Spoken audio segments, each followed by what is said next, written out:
We heard the concerns of the community. We've been talking with this community for several months about this issue, and we share their concerns.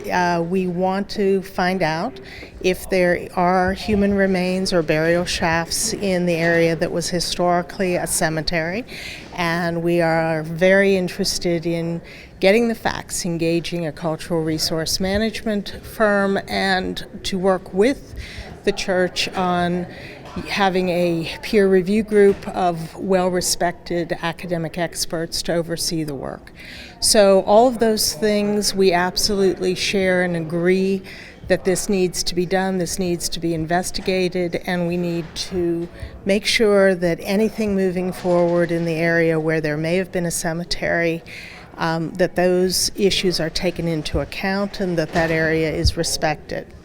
So those are the areas of agreement. The actual project that is before us is actually a very large geographic area, and this is one small portion of the larger project.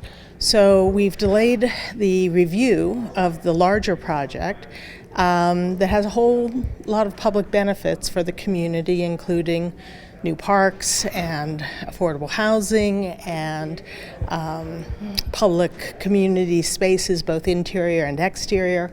Has a lot of good benefits. So we've said let's move forward with the areas of this large project that have nothing to do with the potential cemetery site.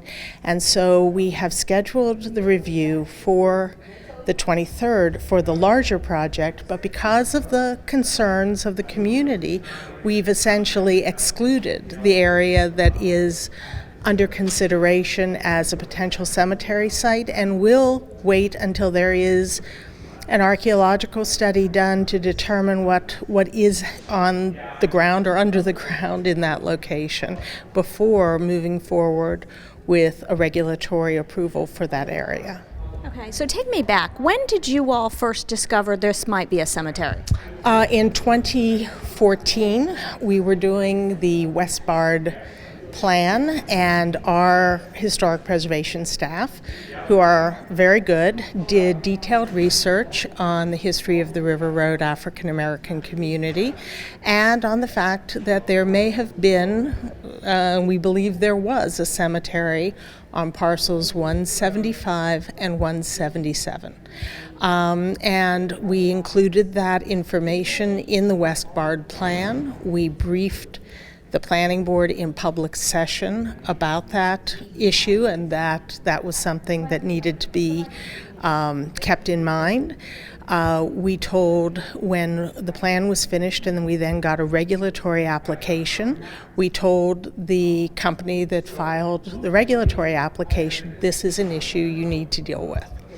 And so we then also set up a series of meetings between the applicant, all the stakeholders in the community, not just the church, but also the Little Falls Watershed Alliance and other interested community members. And we set up an opportunity for everyone to come together and try to talk through some of the issues. The outcome of that was a decision that the first cultural resource management firm that the applicant wanted to hire to do archaeological investigation was not one that the church was in favor of, so we asked them to look at and get a bid from the other firm that the church did favor, and they've done that.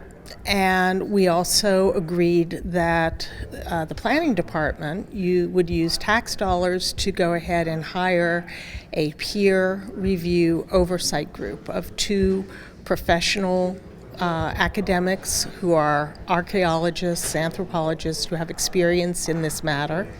And we have been working to negotiate a contract with them to be the peer review oversight group. And so once that is in place, we will be able to do the archaeological investigation, find out what the facts are, find out what is actually happening on parcel 175, and proceed with coming up with an agreement about making sure that if there are burial shafts or any kinds of remains in place, that those are honored and commemorated and not in any way ignored through the regulatory process.